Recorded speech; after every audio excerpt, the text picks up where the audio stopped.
Hello and welcome. We are live from New Delhi. You're watching DD India Live, India's voice to the world. I'm Abhishek Mahajan. Coming up in the next 30 minutes. In a deadly attack in Moscow, at least 40 people killed and over 100 wounded after gunmen attacked a packed concert venue. Islamic State, a terrorist group, claims the responsibility.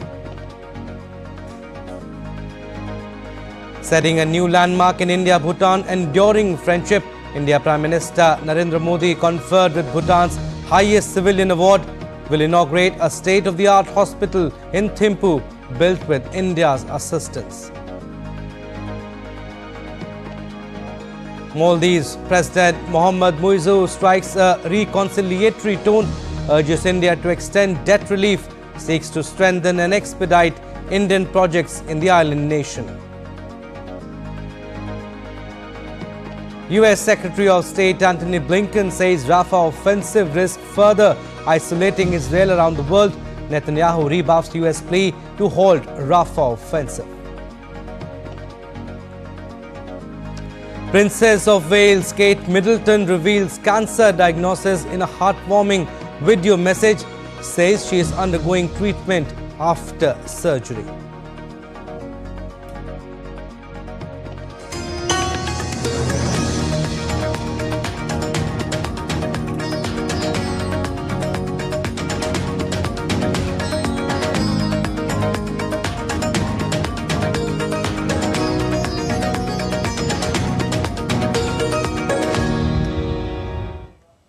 News in detail now. In one of the deadliest attacks in Moscow, at least 40 people were killed and over 100 injured after the gunmen opened fire at the concert hall. The fire started with huge plumes of black smoke rising over the building, which can hold several thousand people and has hosted top international artists. The Russian authorities now focus on providing help to the people and searching for the criminals who are believed to be at large. DD India's Darsha Charnishova gets us more. Russia is treating the shooting, fire and explosions at the Crocus City Hall near Moscow as an act of terrorism. Witnesses say at least 3 men dressed in camouflage started shooting at people during the performance of the band Picnic, then threw a grenade. The fire engulfed the entire concert hall and the territories nearby, 14,000 square meters. Authorities involved aviation to extinguish the fire and to transport the wounded to the Moscow hospitals. Children were among those injured. Moscow, as well as other regions of Russia, cancelled all sports, cultural and other mass events. Russian railways and Russian aviation tightened security measures at railway stations, at airports and metro, intensified passenger inspections. Russian Foreign Ministry called it a monstrous crime. Canada, France, the UK, as well as other nations condemned the attack. The White House said that the images of shooting in the Russian capital were horrible and just hard to watch. 2 weeks ago, the US Embassy in Moscow warned of a possible attack in the capital. Dasha Cherneshova in Moscow, reporting for DD India. The United States, European and Arab powers and many former Soviet republics expect shock on the shooting at Moscow Concert Hall. They condemned the attack and sent their condolences.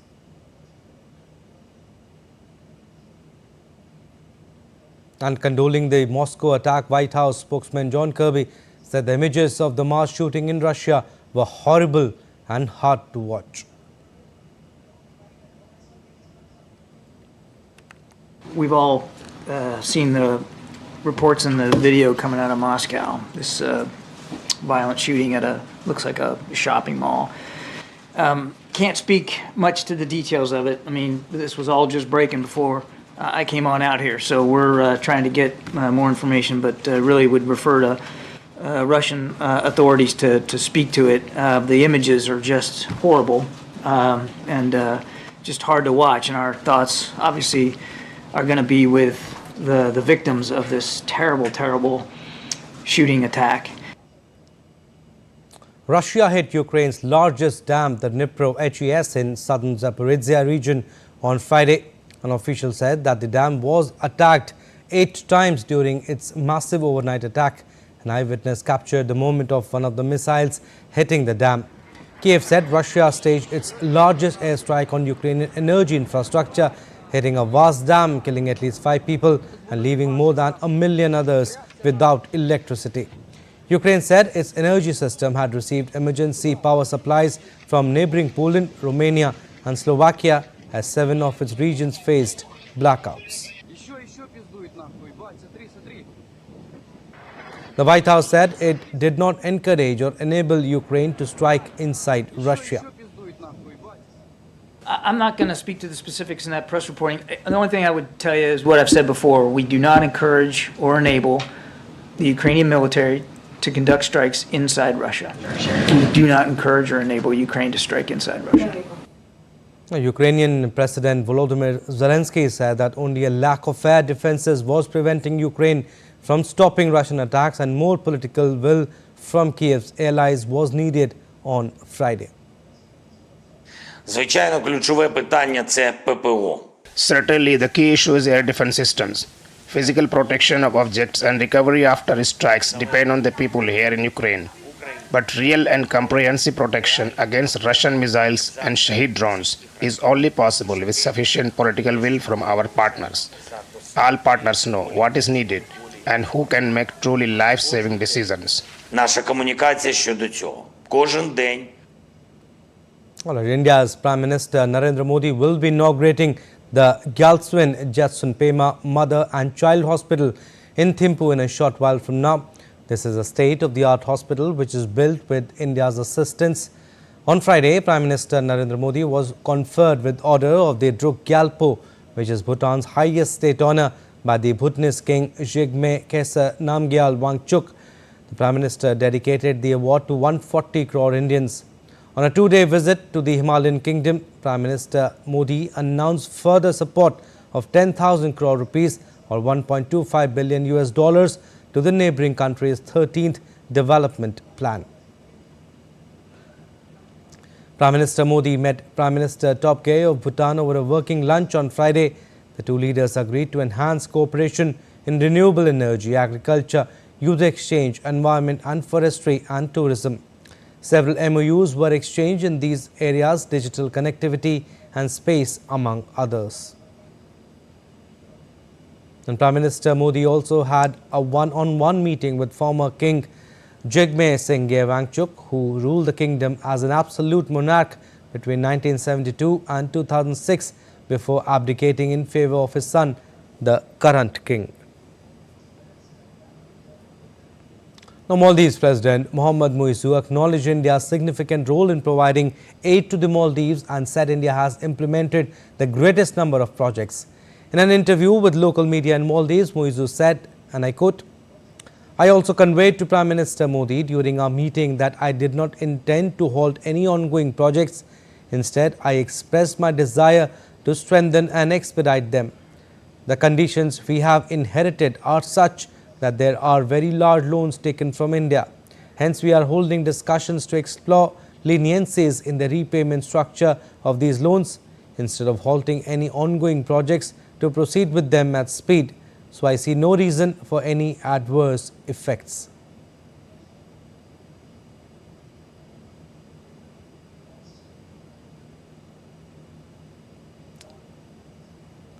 President Dr. Mohammad Muizzu expressed hopes that India would facilitate debt relief measures in the repayment of the loans. And U.S. Secretary of State Antony Blinken said on Friday that an offensive on the southern Gaza city of Rafah would risk further isolating Israel and damage its long-term security.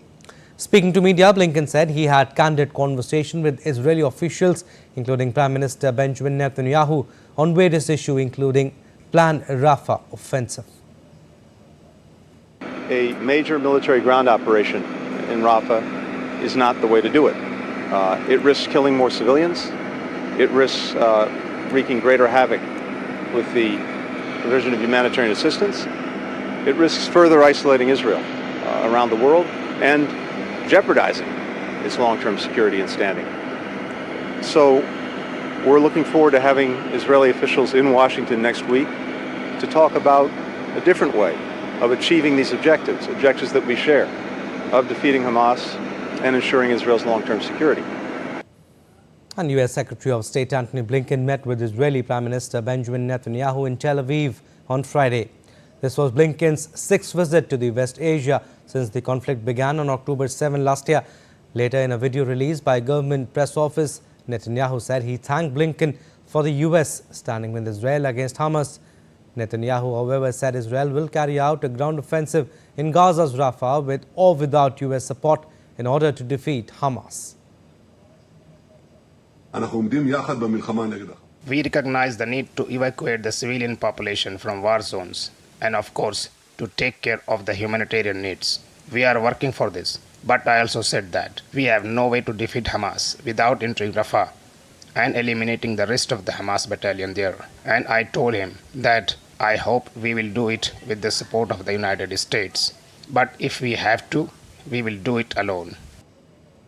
And friends, relatives and others concerned for the hostages being held in Gaza rallied in Tel Aviv on Friday, calling for the government to make a deal with Hamas to secure the release. The protests were held during the visit of U.S. Secretary of State to Israel. Apart from meeting with officials and Israeli PM, Blinken also met protesters and promised them that he was working to bring hostages home.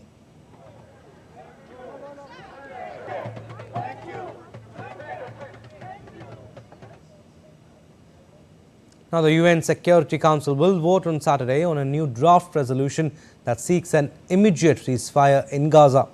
The vote will come a day after the United States put forward a text on the need for a ceasefire that was vetoed by Russia and China and opposed by Arab states. The draft resolution demands an immediate ceasefire for the ongoing Muslim holy month of Ramadan that leads to a permanent, sustainable ceasefire respected by all sides. It also demands both the immediate and unconditional release of hostages seized in October 7 attack by Hamas and humanitarian access in Gaza.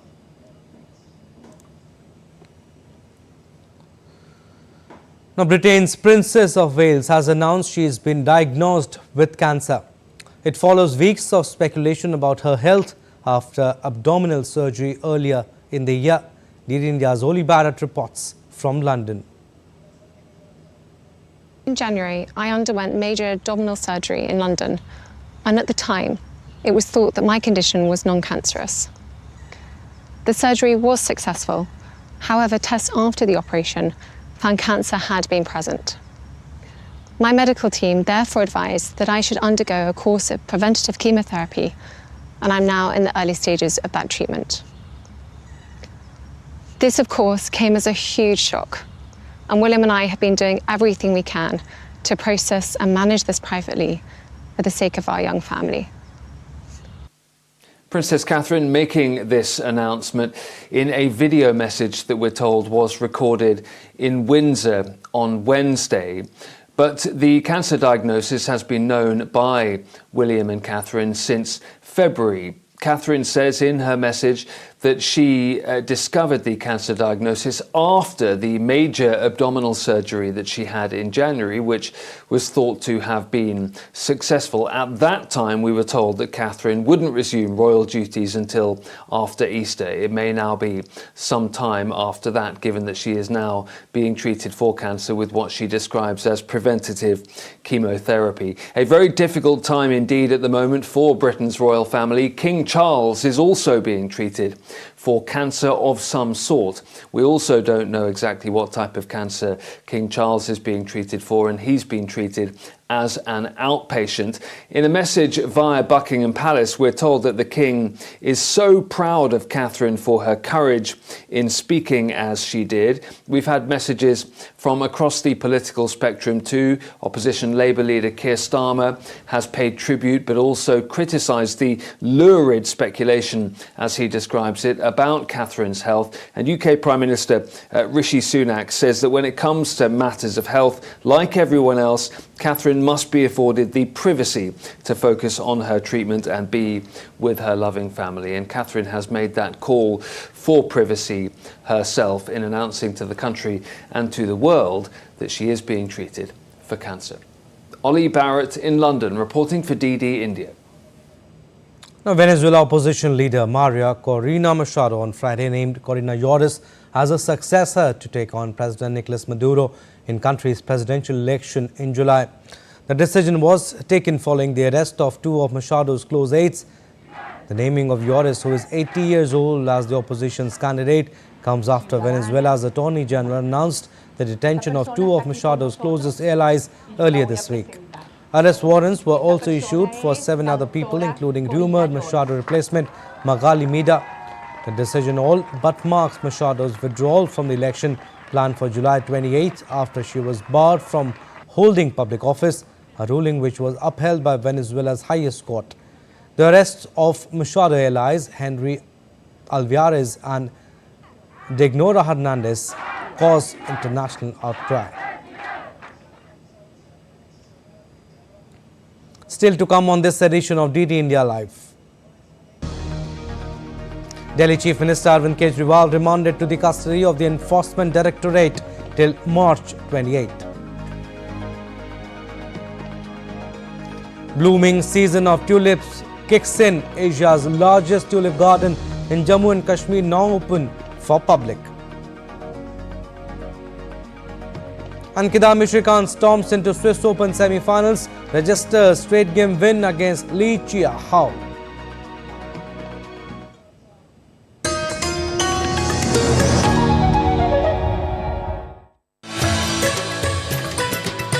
You said that Indian ethos and conceptualization of society, nation, state, governance, all these fundamental concepts of public life, you said that they are distinct and they are quite different and drawn from our traditions. Our rise should be not just a photocopy of a Western or European nation, but India should rise as its own real, with its own real identity, which we call it Bharat.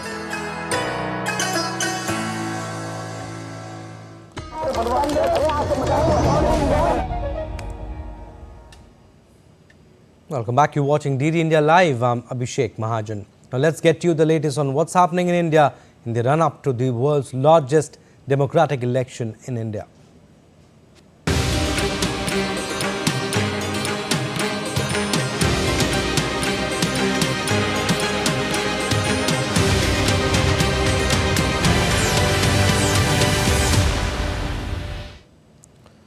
Bharatiya Janata Party on Friday released the 4th list of its candidates for the upcoming general elections, focusing on Puducherry and Tamil Nadu seats. The 15-member list featured P. Karthiyayini from Chidambaram constituency in Tamil Nadu. Actor and politician Radhika Sarath Kumar will contest from Virudnagar in Tamil Nadu. BJP has also fielded A. Namastiva Yam from Puducherry and Rama Srinivasan from Madurai, among others. The opposition Congress party held its meet on Friday and finalized its candidates for Uttar Pradesh, Madhya Pradesh and the Union Territory of Jammu and Kashmir. Party President Mallikarjun Kharge and other members including Rahul Gandhi and K.C. Venugopal attended the meeting.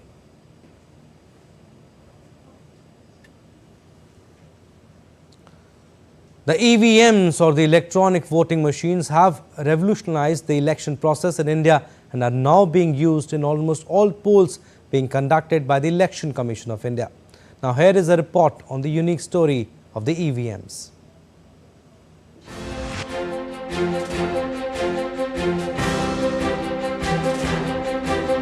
Electronic voting has become a hallmark of elections in India. Voting is done through the electronic voting machine, or the EVM, which is a device used to electronically record and count votes. The Indian EVM system is also called ECI EVM, meaning an EVM specifically designed, manufactured indigenously and used as per the Election Commission's rule. EVMs were first used in the Parur Assembly constituency in the southern state of Kerala in 1982. They were used in all 543 lower house constituencies during the 2004 general elections. An EVM consists of the ballot unit and control unit. To make the system more transparent, the voter verifiable paper audit trail, or VVPAT, was introduced. It was used across all the constituencies during the 2019 general elections. So how does an EVM VVPAT work? People cast their vote by pressing the button on the ballot unit next to the name and symbol of the candidate of their choice.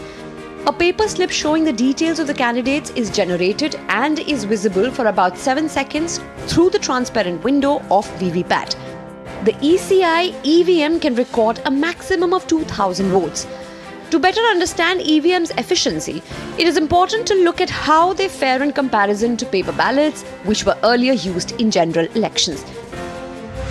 Since voting is done by pressing a button, there is no invalid vote unlike the paper ballot system, in which votes may become invalid due to improper marking. An EVM can record up to 4 votes per minute, giving security forces ample time to respond to any booth capturing attempt.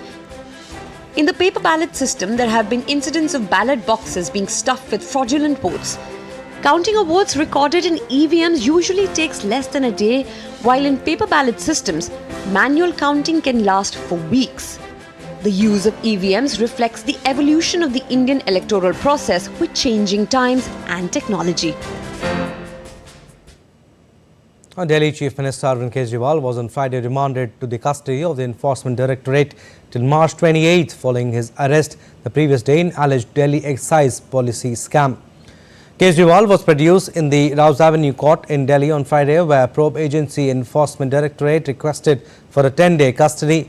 Additional Solicitor General S.V. Raju, appearing for the Enforcement Directorate, said that the Chief Minister is the main conspirator of the excise scam. The ED claims that AAP leaders received kickbacks worth 100 crore in the excise policy. It caused huge losses to the state exchequer. Kejriwal's name has also been mentioned multiple times in the charge sheets filed by the ED. The agency has alleged that the accused were in touch with Kejriwal for formulating the excise policy. Earlier in the day on Friday, Kejriwal chose to withdraw from the Supreme Court a petition that challenged his arrest and sought an interim bail. Governor of Jharkhand and Telangana C.P. Radhakrishnan has assumed the charge of Lieutenant Governor of Puducherry at Union Territories Raj Nivas. Chief Justice of Madras High Court Justice Sri S.V. Gangapurwala has administered oath of office and oath of secrecy. Chief Minister Sri N. Rangaswamy, ministers, MLAs and higher officials were present in this swearing-in ceremony.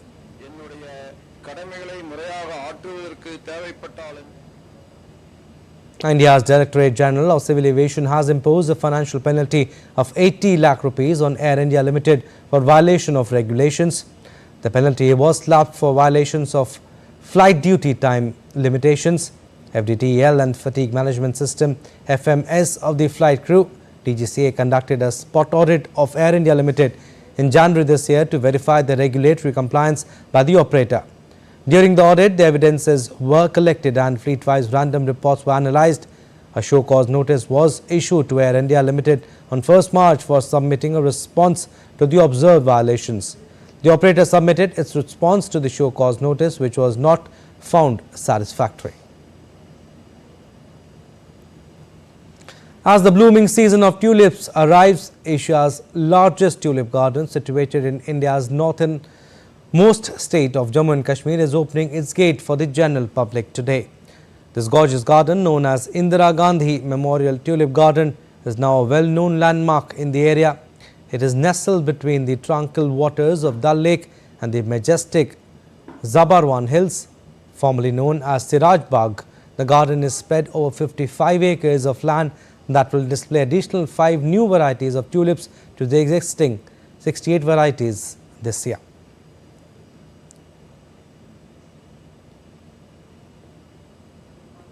All right, let's get you sports updates now. We'll start with badminton. There will be at least one Indian on semi-final on Saturday in Basel as Kidambi Srikanth brushed past Li Chia Hao 21-10, 21-14 in just 35 minutes. Srikanth, who had struggled to put together back-to-back wins on the BWF Tour for months now, looked in great touch against the Chinese Taipei player who had beaten Lakshya Sen in pre-quarterfinals. He raced to a 8-1 lead to start the match, getting his lines right and finding winners with an attacking approach. He had an 11-5 lead at the interval and swelled that to 16-8, making minimal errors. Lee had no answer to the most of the shots, and an aggressive Srikanth closed out the game with ease. The second game was much closer, both players level at 7-7, and Lee taking a point lead before Srikanth pulled ahead for an 11-8 lead at the interval. Lee stayed close till at 14-11 before Srikanth upped his gears to close out, match-winning 6 straight points.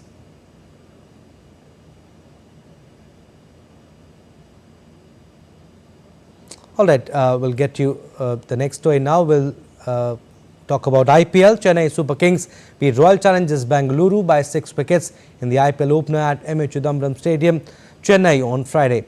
RCB recovered to 173 for 6 against CSK after opting to bat. Skipper Faf du Plessis, who scored 35 of 23, got his team off the blocks before the visitors collapsed to 78 for 5. Anuj Rawat and Dinesh Karthik shared a 95-run stand of 50 deliveries for the 6th wicket to give some respectability to the total. Mustafizur Rahman was the standout bowler for CSK, taking 4 wickets. In response, CSK got home in 18.4 overs after contributions from debutant Rachin Ravindra, seasoned Ajinkya Rahane, Shivam Dube and Ravindra Jadeja. And talking about Saturday's game, Punjab Kings will take on Delhi Capitals in match 2 of the ongoing IPL season in Mullapur in Chandigarh. Both the teams will hope to start their campaign with a bang. Last season, Shikhar Dhawan-led side finished 8th in the points table. Punjab have never clinched the trophy. They have reached final in 2014 edition but lost to Kolkata Knight Riders. Alright, that's all for this edition of DD India Live, but do let us know your thoughts on the news of the day. You can connect with us on Facebook, X, formerly Twitter and Instagram. We'll be back with more news as it breaks here on DD India. I'm Abhishek. From all of us here in Delhi, thanks for watching DD India Live.